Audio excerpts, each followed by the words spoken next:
Hi, my name is Retro, and this is Homebrew and Mountaindew, where DMs and players stretch their creativity and make new worlds and choices.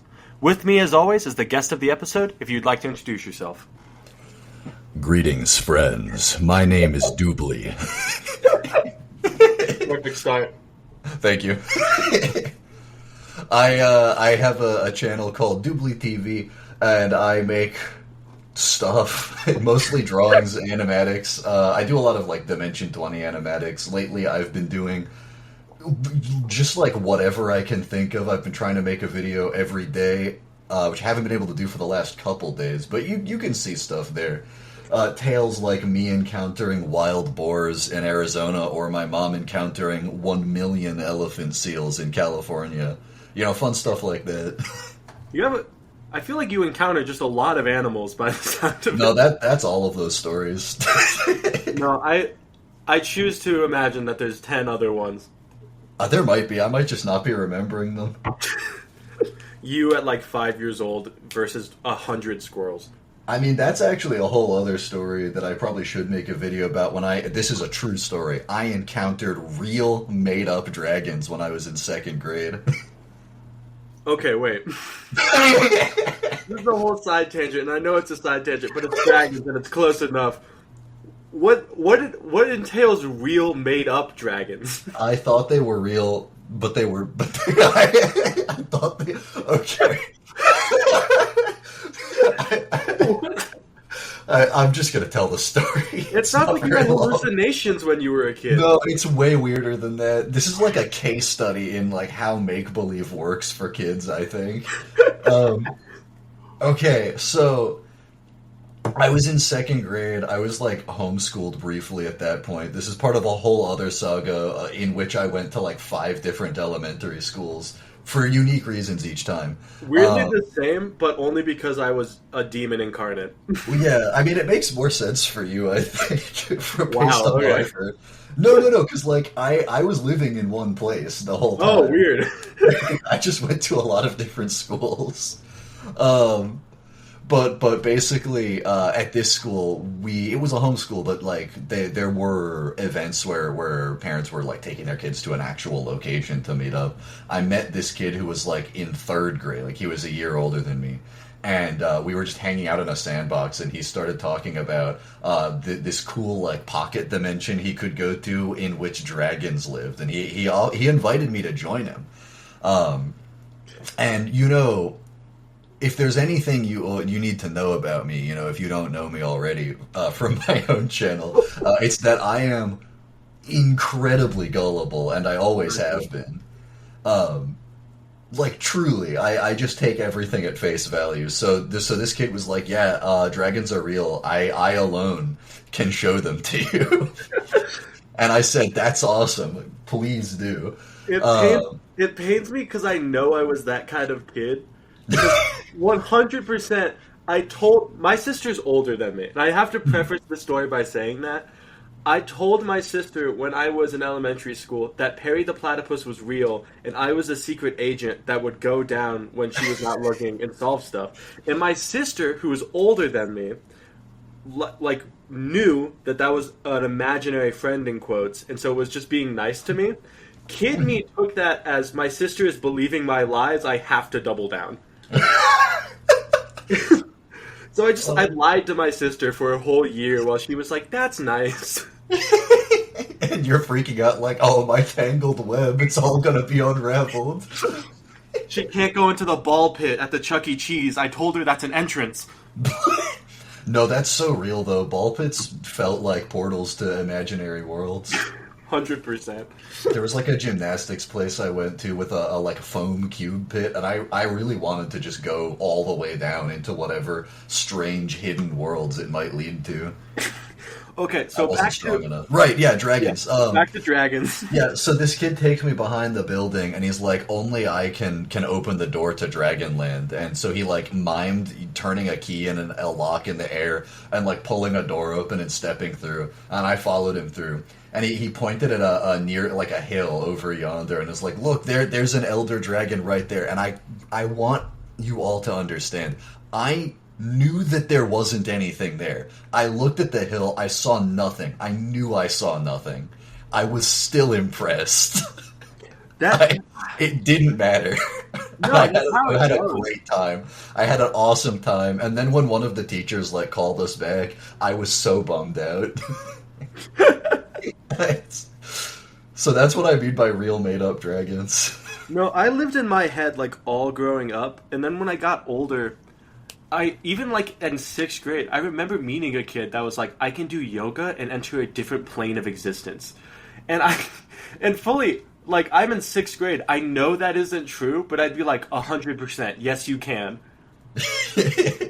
God, no, I think we've both been both ends of this. It seems there was a kid in like seventh grade, who was telling me that he owned a Predator drone. Like his dad worked with the military, and so he just got to have one. And I believed him. I fully believed him. I was like 12.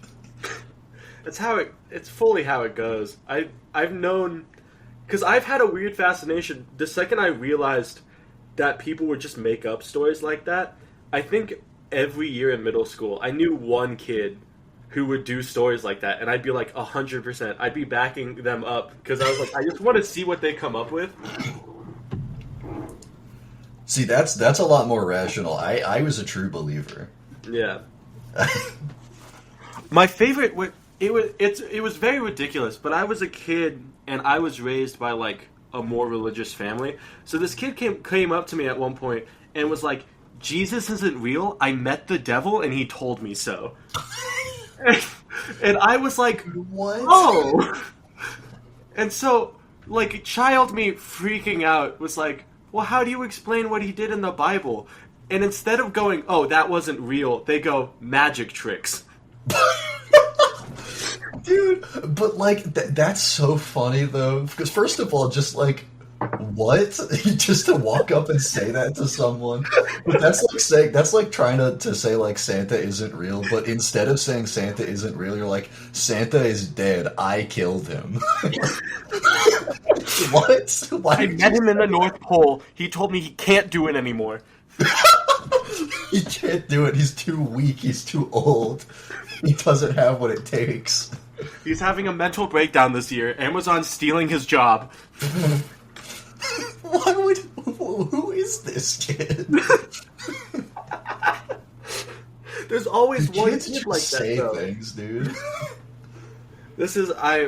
I love it though. That's my favorite type of person. Is people that make up wild stuff.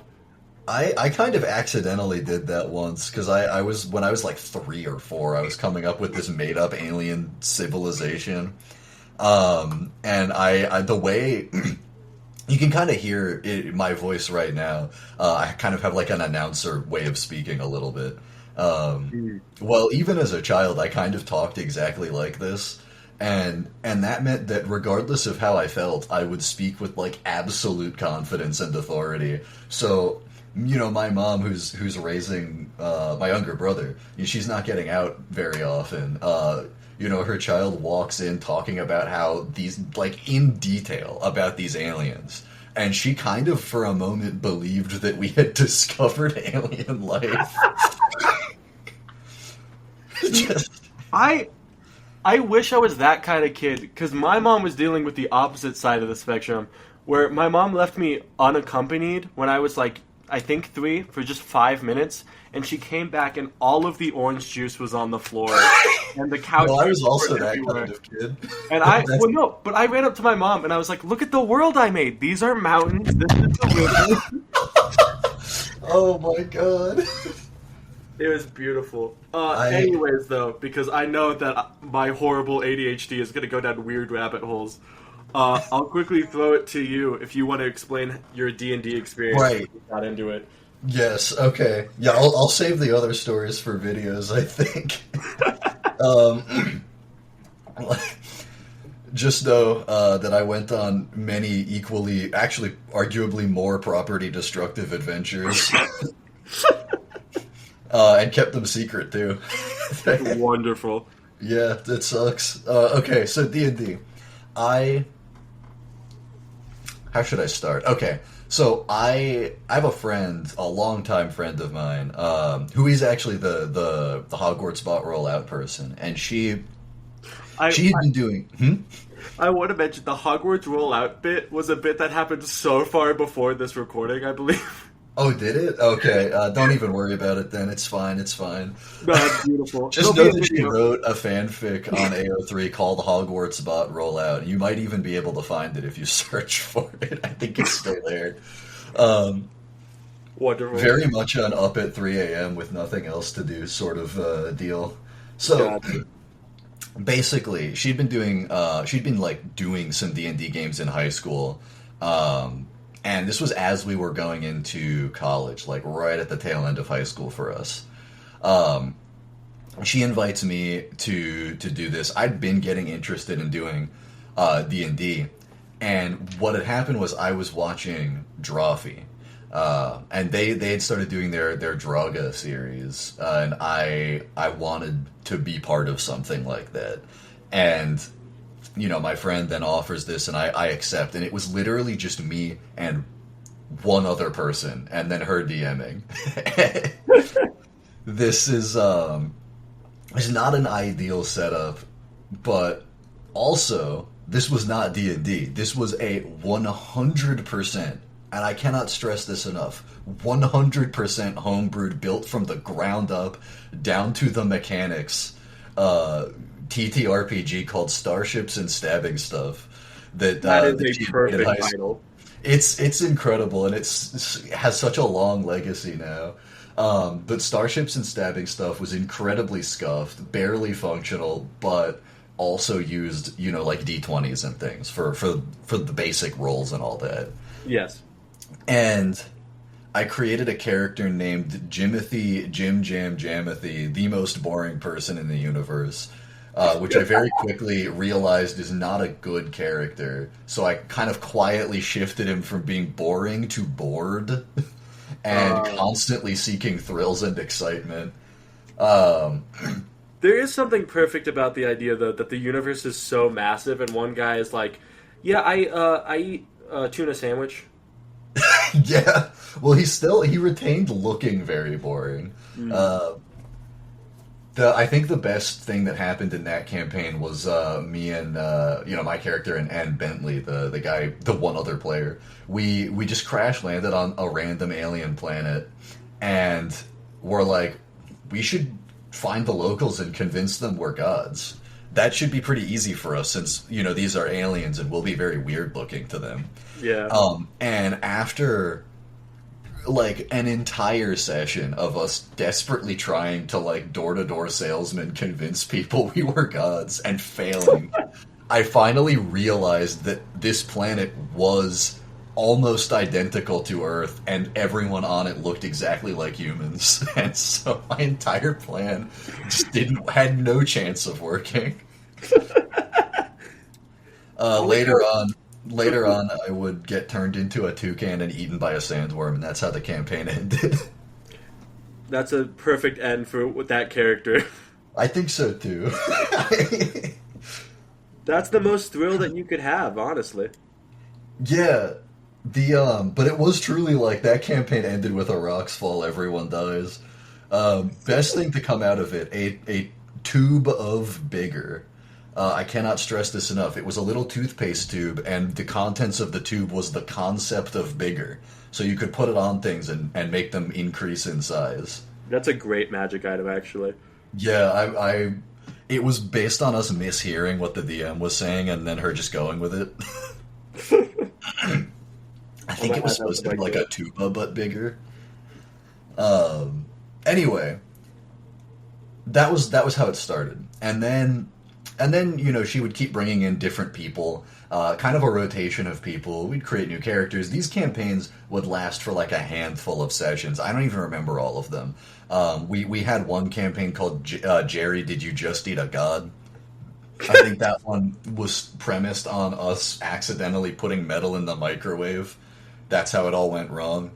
And then eventually, so I don't remember how many of these very small campaigns we did. But then I decided I wanted to try DMing. And this was this is before Epithet Erased came out, but after Anime Campaign was happening, like after it had finished. Gotcha. So I had found out about that and was like, this is the coolest thing ever. I'm going to do an epithet system.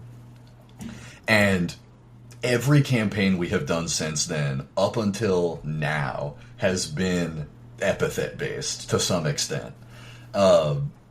So I did Multiverse Madness. That was the name of my first ever campaign that I ran. And I named it that back in 2018. I will have that on record. Doctor Strange stole it from me, not the other way around. And I'm not getting over that. We did Multiverse Madness, which didn't last a super long time, but it was pretty fun. And then we swapped back. We did a short campaign that was back in Starships and Stabbing Stuff. That switched over to Tower of Heck, which was the next one I ran. It's the longest campaign I've ever run. It lasted a full year. The bit with Tower of Heck is that it was basically just one giant, very simple dungeon where every floor of the tower was its own little world with its own weird little mini game or challenge. Oh, kind of like Infinity Train. Yeah, pretty much. And the bit with Tower of Heck is that I was really challenging myself to be as fast and loose as I possibly could be. So I went into each of these sessions with basically no plan and a random word generator. So like, I'm trying to think of like a specific floor. I know we had like a house flipping floor where the characters had to, like redecorate houses. We had a cooking show floor where they had to go up against Gordon Ramsay's a vile dread obelisk of the ancient world, who would challenge them to cook things for him, and then there were just straight up fights. They one of the party members had an infinitely tall, like Doug Dimmadome style cowboy hat, which the players did try to climb up, and then I had to roleplay a whole bunch of lore for the entire like dead pocket dimension, slowly fading out of existence that was up there. And that led to the best moment in the whole campaign, where they walked into an abandoned city where fish rained from the sky, caught one of the fish out of the sky, and the fish was like, traveler, what do you seek in this place? And they said, we're looking for God so we can kill him. They had just decided they wanted to find and kill God for some reason. And the fish said, the fish then said, then you've come to the right place. And it starts the boss fight? No, they just kept searching and then found a microwave with legs that they killed and insisted that was God. Gotcha. I love the idea that fish is like, I am God. That actually would have been way funnier if the fish was just like, guess what? It's me. And then becomes like a biblically accurate salmon. Just the idea of a god being like, I'm just going to become a fish for a while. I haven't connected to my roots in a while. I'm pretty sure there's real mythology where gods do that. Very Greek. Yeah, probably. But yeah, that pretty much brings us to the present. I'm doing another, like, this one's been going on for like 3 years with my friend running it, but that's coming to an end very soon. We have been on the final boss battle for a year. For actually a little longer than a year. But it's almost over, and then we're going to do a campaign that I'm running based on JoJo's Bizarre Adventure. Wonderful. Well, if you want, I know we're going to roll a d20 for the setting, like the little word to make a world together. Yeah. If you want, I will give you the option for the system to use to be 5e, or if you want, we can do Anime Campaign, because that was on my system list of episode I wanted to do at some point. Oh, you know what? Yeah, let's do that. Yeah, sick. It's a fun and strange world. And if anyone is curious of what that means, go watch Jello Apocalypse and his series, Epithet Erased. It's very good. It's based on a system that he made that is currently being worked on to publish. So, yeah. No, Anime Campaign's a lot of fun. Epithet Erased is basically the same story, but cleaned up and polished. Mm-hmm. And they got rid of the most important characters. It's okay, they kept Giovanni. That's what matters. They knew what they had with him. My boys. My boys! Okay, if you want to roll a d20, and what dice are you using? Yes, so the dice that I'll be using today are very boutique, very bespoke. It is the Discord dice roll bot on my friend's server that we've been running starships and stabbing stuff on. So I will hit the command for that. I got a 16. Wonderful. Let me quickly look at my chart. That actually makes so much sense for a epithet game. You rolled Modern City. There we go. So we're doing like a modern day city, or if we want to make it even more chaotic, or if we fully want to just like not fantasify it at all, but just make New York, but people have epithets. Yeah, we could just do that. We always just default to New York. Or San Francisco. It could be San Francisco. You know what though? I have a connection to this city, and I think it gets overlooked a lot. Why not Philadelphia? I know nothing about Philadelphia, but if you want to lead the charge for Philly, I know some things about it. I lived there for a while. they got the Mets, right? Or is that New York? That is a quote for the ages. Okay, I know Philadelphia is like baseball. No, they got the Eagles.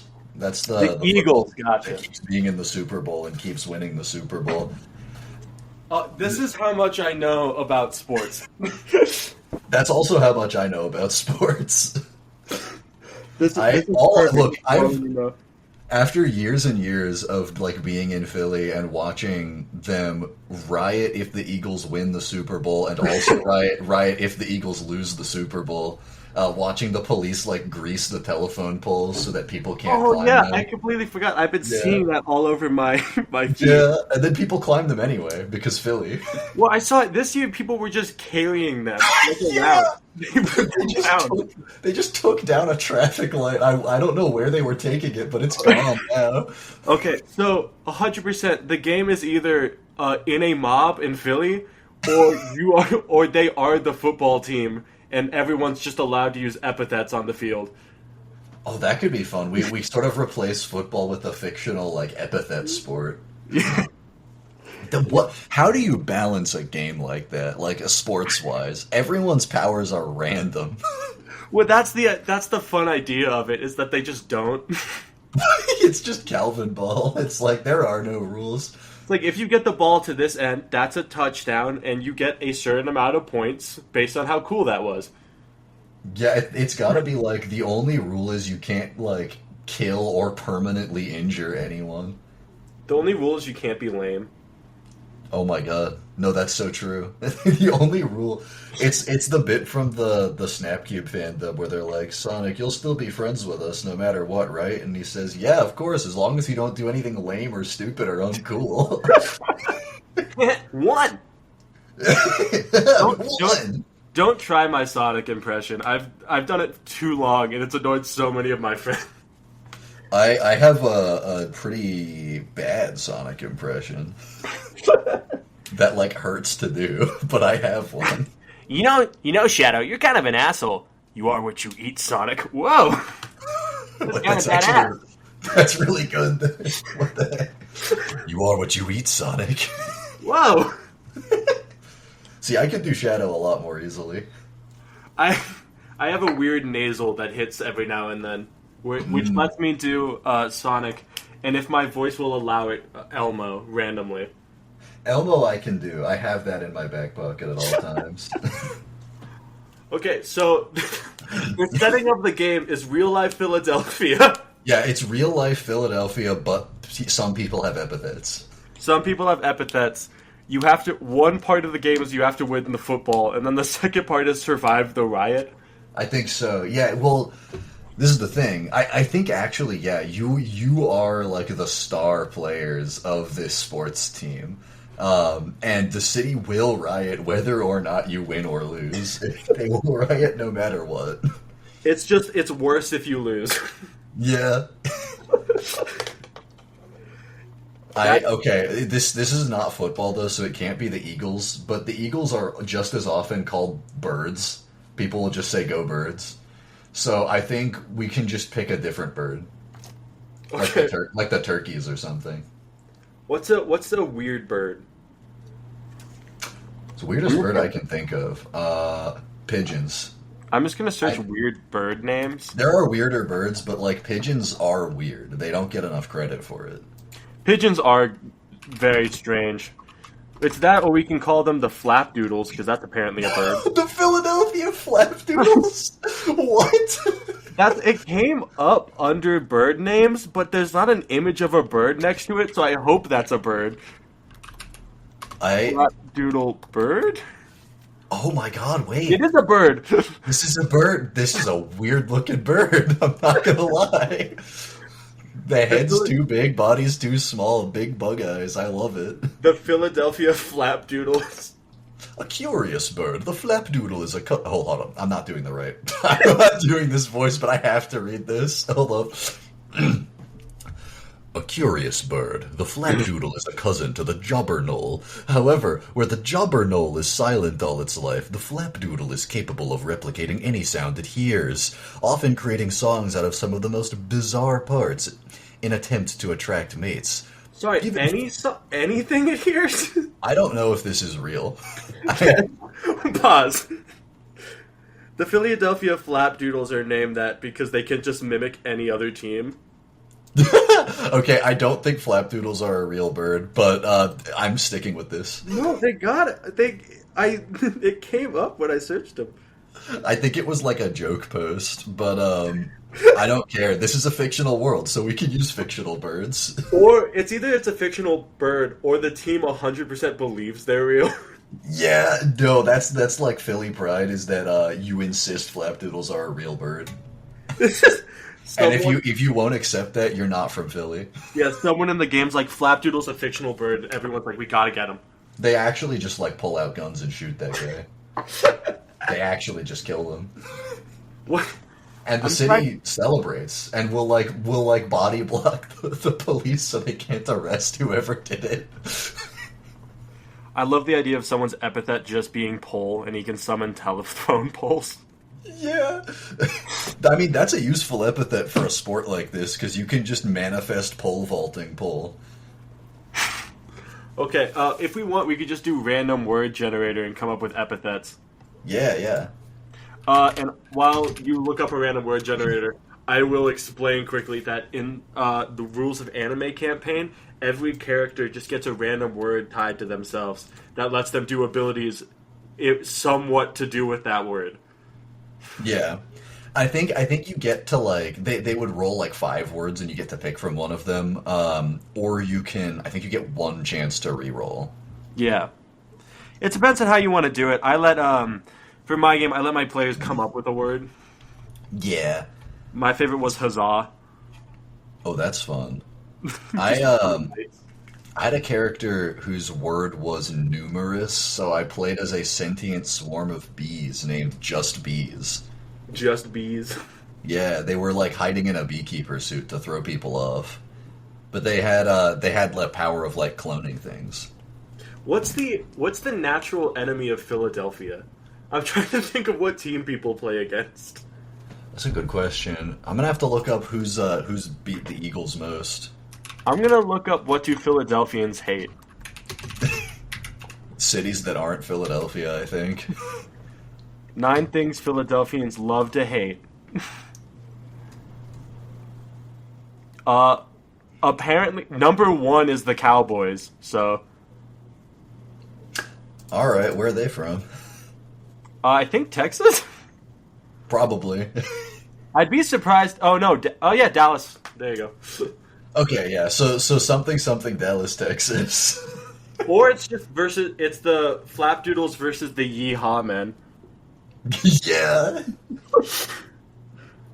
Flapdoodles versus the 10-gallon Haws. 10-gallon Haws. Let's get some words. Oh, this is a great word already. We have leg. Leg? We have leg. Okay, so that's one of the villains. 100%. I feel like all of the villains, because they're sports people, need to just have like their names aren't real names. It's just what their fans call them. Yeah, it's like their nicknames. So like Leggy Larry. Yeah. Leggy Larry. What? Larry the Leg Larson. Leggy the Leg Larson is perfect. They call me the Leg because my epithet is leg. And then they kick you. Yeah, what does that let you do? Kick people. This is the question, right? It's leg singular. That's the issue. If this were leg plural, it would be a lot easier. I love the idea that Leggy the Leg Larson can control one leg on anybody. Yeah, I think it's controlling one leg on anything or producing one leg on anything. This can include table and chair legs, things like that. So producing and manipulating one leg. Yeah, per thing. Yeah, and the thing is, you can produce that leg really fast, so you could use it to kick flip a thing. The football's heading to the ground. Never mind, a leg has shown up in the middle of the field. The football just suddenly starts hopping on one foot down the field. Leggy the Leg Larson at it again. It's at it again. Okay, so that's one of the. I think we should make 3-star players for the enemy side. Fair. That's Leggy the Leg Larry. Okay, I have another word for you. What's the next word? There's two to pick from. There's one that's kind of interesting, technical, and then the other is just funny. So take your pick. Give me the funny one. This is funny. not a serious game. Fair. The funny one is hell. Hell? Yeah. It's just hell. I feel like his name has to be like Pastor Mike. Pastor Mike, just like a full pastor, the fiery chains of darnation emerge from the ground and just actually permanently send any player who violates the rules of the game just gets instantly sent to hell forever. But the only rule we've come up with is if you're not cool enough. So it's just, if you're not cool, you go to hell. That's how it works. Ask Pastor Mike. Yeah. Pastor Mike is the Punisher. He doesn't even play the game. He just deals divine judgment upon those who do. I love the idea of just a Pastor Mike fan base somewhere in the audience. Yeah. I'm a diehard Pastor Mike fan. When he quoted the Bible last game, dude. Oh yeah, and he's always quoting the Bible. He has got Bible verses loaded up. I'm just imagining this scenario, right? You're getting the sports replay. The announcers are talking it's very much that vibe, that atmosphere. One of the players trips and falls over, and then you see almost in slow motion the Pope, someone who is dressed like the Pope, just walking onto the field. Cloak billowing behind them and uttering forth a Bible verse about how those who disgrace the name of the Lord shall be forever disgraced in hell, and then the ground splits open, fire erupts out of it, and the chains of flames wrap around this player and drag them into the abyss, never to be seen again. And the announcers are you gotta watch out for Pastor Mike with a play like that. You can't slip up around a guy like him. That was just a poor play against Pastor Mike. He said it's a full day in hell and an avalanche hit. Oh my god, I desperately want to write out an actual play-by-play of one of these games, but it would take so much work. You have to come up with powers for everyone. Pastor Mike definitely is the most powerful player so far. Yeah, but he can only use, Pastor Mike can only use the epithet hell as a punishment. And so you have to have broken some kind of pact, vow, or rule in order to be vulnerable against it. But if you are, there's no counter. You are going to Brazil. Okay, we need one more player for this great trio. Mikey, Larry, and Pastor Mike. I'm getting such good words. All right, are you ready for this one? Yeah, give me the word. Disappointment. I feel okay. Wait, no Worry disappointment. that I this feel like, person is not against Pastor Mike and has to be on the same team as him. or disappointment isn't a player in the game. He's one of the commentators. They And just so like there's one announcer who's like excited about the game, but then there's another guy who just talks like this all the time. That was an interesting play from Pastor Mike, doing the same thing he always does, riveting gameplay. if you don't do the same thing, if you don't change things up, you get disadvantage on your rolls from disappointment in there. You have to be entertaining this guy specifically. What? Okay, we need a name for him. What's the announcer's name? Disappointment. Danny Downer. Danny Downer. Yeah. From the long, illustrious line of Downer families. I'm Danny Downer, and it's another great day here in Philadelphia. It's another gloomy day in Philadelphia. Don't forget, folks, whether people win or lose, the city is punished. The city will suffer either way. Same as it ever was. Oh my god, what are you trying to do, word counter? They give me depressed right after. But actually, I have a much funnier idea. For this one, I want to be actually, just because of the vibe I tend to get from Philadelphia, I want this to be one of oh shoot, what was the bird? What was the name of the bird? Flapdoodles? Flapdoodle. Yeah, I want this to be the like star player of the Flapdoodles. Okay. This is revolutionary. I want this. I'm thinking this guy is like trying to look as much like Karl Marx as possible. He just gets up there and he's like, I just want everyone to remember, no matter how we play out there, we burn this city to the ground. Yeah. I want you all to remember that the real winners are the bourgeoisie, and we have to overthrow them. The people in these stands had to spend so much money to be here. This stadium was built by bulldozing over low-income housing, and I will not let this city forget it. Dude, This guy is like. Can we call them like Leonard Inn? Leonard Inn? Yeah, Lennon. That's so dumb. It's really dumb. Leonard Inn, I feel like his power is he just gets people on the other side to switch to his. Yeah, well, I think he also has the power to like redistribute points. So which he only does if his team's losing. He does that. That's like his last move of the game. Is he's like, fight the power. All of the points suddenly randomize. Yeah, fight the power. All of the points are evenly distributed so that it comes down to overtime no matter what. I do love the idea of you don't tell your players that, and no matter how they do, it always comes down to the last point. Yeah! This is why the city riots no matter what.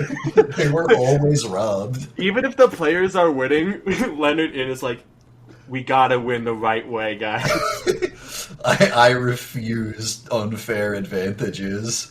Fight the power. I love this move being called Fight the Power. The entire move at this point is just from the other players is just to defeat him. Yeah. It's like we no, we have to knock him out. He needs to be unconscious for the If rest Leonard of the Inn game. is in the game, we can't win. There's no lead is a big enough lead to defeat this guy. It's always going to come down to one last point in overtime. Okay, we need one more word, though, for the villain stuff. Yeah. Okay. How about recommendation? Recommendation? Yeah, that's the longest word that it gave me. I'm trying to think of what that power would even mean. They're a wise mentor figure who gives good advice but isn't the coach. It's like an 80-year-old guy that's like, I've been playing football all my life. Yeah. Basically, they can do, like, many layers of, like, bardic inspiration, I'm thinking. Or just like, their entire power set is just that. Or the complete opposite, where they just go up to a player and it's like, I want to do that. I recommend against it. They could just grant rerolls to people. They're like, I wouldn't do that if I was you. We need, like, the most ancient-sounding name for this guy. Archibald. Archibald, and then let's get Archibald Philadelphia. Despite not being the Philadelphia team. He used to be, and then he got recommended to go to a different team. God, he got traded. That's his origin story. Yeah. I've been playing this sport for 80 years. I am 100 years old. I'm 150. The doctors really say I should stop smoking, but I don't recommend it. I wouldn't recommend it. The doctors keep trying to recommend him medication or treatments, and he's like, you can't recommend me anything. I don't even remember who the first player we came up with was. That was Leggy the Leg Larson. Yeah, so we've got the Leg, we've got Pastor Mike, and Archibald Philadelphia. That's who the freaking slapdoodles are going up against. Flapdoodles are going up against. I love the idea of Leggy the Leg Larson has to be like the one tough guy where he's like, we're taking you down, and then his two right hand men are someone that's incredibly ancient trying to give advice and just a priest.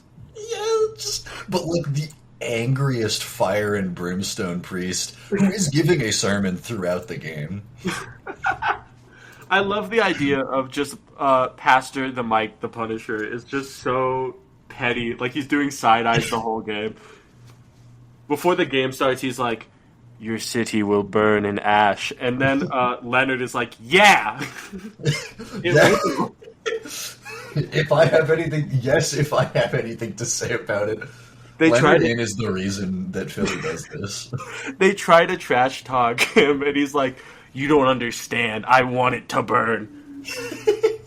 I'll burn it myself if I have to, just as long as it's only big name brands and expensive properties. Yeah, what's a mascot of the stadium? We need a weird thing. Yeah, okay, because like we have to actually outdo the real life mascots of Philadelphia, like Gritty. Well, like they'll have a flapdoodle, but I'm saying like, what's the stadiums? I feel like are always sponsored by some weird company. Oh, this is 100% one of those crypto stadiums.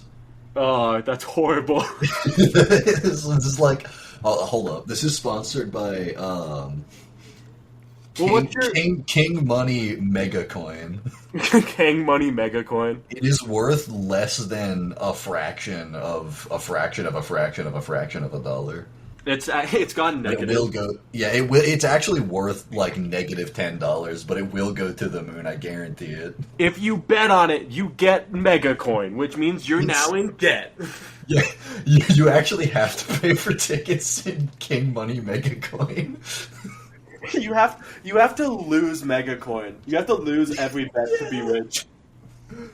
Listen, they say you gotta spend money to make money, and you know what they say? Risk, reward. Infinite risk, infinite reward.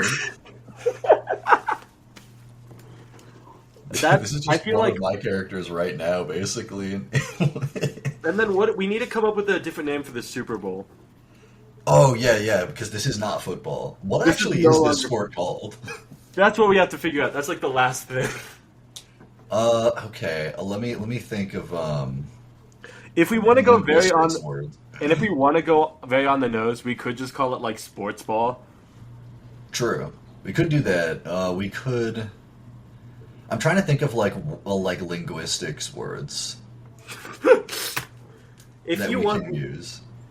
You can just add so many prefixes to any word to make it sound extra stupid. Of just like sports Neo Ball, sports NEO-EXSTREME-X Mega Ball.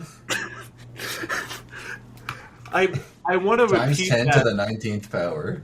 I want to repeat that, but I don't even know how I would go about it. I don't remember half the words. I believe it is sports Neo Mega Extreme ball times 10 to the 19th power. I'll name the episode that. Oh. It's a perfect name for a perfect game. Yeah, my memory is so selective, but from a totally different from Multiverse Madness, I've actually locked into my mind the name of a random character they fought, named Dyson DC-33 Multifloor Bagless Upright Vacuum. So I've got that in my head if you ever need it. It is a perfect name. Maybe that can be one of the other players. We still have some flapdoodles to come up with. That's fully a name of a player, or just the mayor of Philadelphia. Yeah, I agree. I think that's the mayor. He comes to every game. I love the idea of a mayor that's so clearly evil. Oh yeah, and actually that fits Philly's mayor from what I understand. I think all of their mayors are some amount of evil. He just enters the stadium. He's like, I actually own Megacoin. It's my coin, actually, and you may my call that coin. a conflict of interest, but I call that good business. I'm in crippling debt. You know what they say, if you owe the bank $1,000, the bank owns you, but if you owe the bank $10 million, you own the bank. Let's just say that I am in a lot of debt to the city right now. I am the mayor of the city. I'm in debt to myself, and no one can say otherwise. I'm basically printing money. The mayor's main plot of this game is to have the team lose so that Megacoin he loses all of his bets.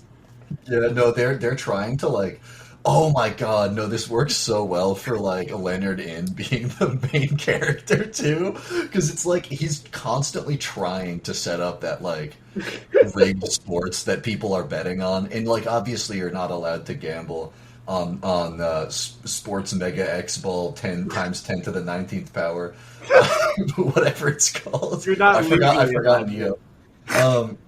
You're not allowed to do that, but everyone does, and the mayor wants them to, and is trying so hard to fix the games, but Leonard In won't let it happen. And every time he tries to like send people to like break Leonard's kneecaps, they can't find him because everyone in the city will shelter him and like pretend to be him. As one final sports player, just as the top of my head, I would love a character with the power rule book to just randomly add rules to the book. Okay, yeah, no, 100%. But we actually only had one player from the Flapdoodles. Yeah, so that's another. Well, that's because the party is the Flapdoodles. True. But I do love the idea that the Flapdoodles has a guy named Rulebook that never comes up with good rules, but just totally insignificant weird ones. It is a randomly generated rules. Oh, perfect. They're just like, actually, no one's allowed to be in the at the 10-yard line anymore. You have to jump over it. You can't stand there, or your team loses the point. Stuff like that. If you don't say your name before you do an action, you lose 10 points. This is how the game always been. Which is such horrible synergy with Pastor Mike, who is watching this guy like a hawk, waiting for the chance. Pastor Mike can punish any rule break. Yeah, this guy keeps making random rules. Pastor Mike has literally never been more dangerous than up against the Flapdoodles. And that's like equally dangerous to his own teammates too, because he'll go after them too. The amount of casualties every year from this game, not players, but just the audience watching. Yeah, whenever the what was I calling the 10-gallon haws go up against the Flapdoodles, like blood rains from the sky, corpses line the streets, the city burns. The tickets are given out for free. Yeah, it's an apocalypse. It's everyone in Philly's like, yeah, the 10-gallon haws bring hell here, but honestly, it's worse after the game. Yeah. It's a day-to-day in Philadelphia. Let me tell you. Let me tell you. If you're not used to this, you shouldn't be here. It's never been better. I love the city. I don't even know what a Philadelphian accent is on the top of my head. I don't either, and I've lived there. And I want to move back. I'm not even kidding. I've in my head they're just New Yorkers somehow. It's a modified. Don't go to Philly after saying that. Oh, I know they'll kill me for that. I know. I'm not good with dialects to begin with, so I won't be able to help with this. City accents are my favorite because for some reason, if you bring everybody into one spot, their voice becomes so weird for no reason. Mm-hmm. Like, a southern accent's a little weird, but you look at New Yorker and New Jersey, and you're like, what happened? History happened. History happened. You know this great city.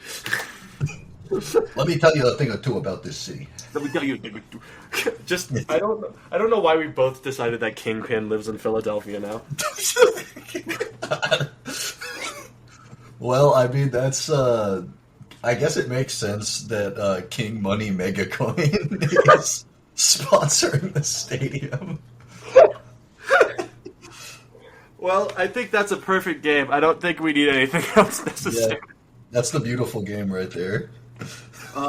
Truly perfect in every way. Thank you so much for coming on and making this beautiful sports ball. Heck yeah. Hey, anytime. I'll see you. I'll see you at the next big game if you want to plug yourself one last time.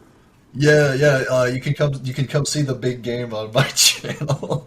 I make animatics of like Dimension 20. I have another one planned since I finally, and I mean it, a couple weeks ago finished Fantasy High Junior Year. No. Yeah, I got all the way to the last 3 episodes and then stopped for a year. Have you watched Never Stop Blowing Up?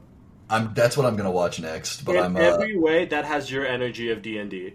Oh, I know it does. I saw the trailer and I don't know why I haven't watched it yet. I know it's gonna be my favorite. Yeah. I'm gonna want to make so many animatics of it too. But like, I do that. I do other random videos, art, animation stuff, things like that.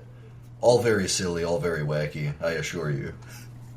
Okay. Well, thank you so much for coming on, and yeah, hopefully you'll be on in the future. See ya. Heck yeah. See ya.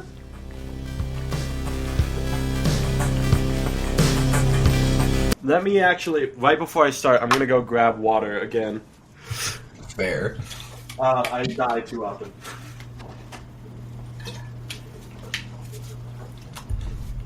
Check this out. You hear that? That's me doing that. I don't really know how to explain how to make the water drop sound. People have asked me, and I think you just need to be able to whistle in order to do it. And I don't know of a single person who's known how to like explain how to whistle. You either just figure it out or you don't. What?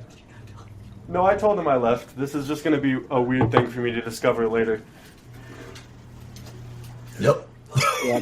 All I got was no one explains how to whistle. It's true. They don't.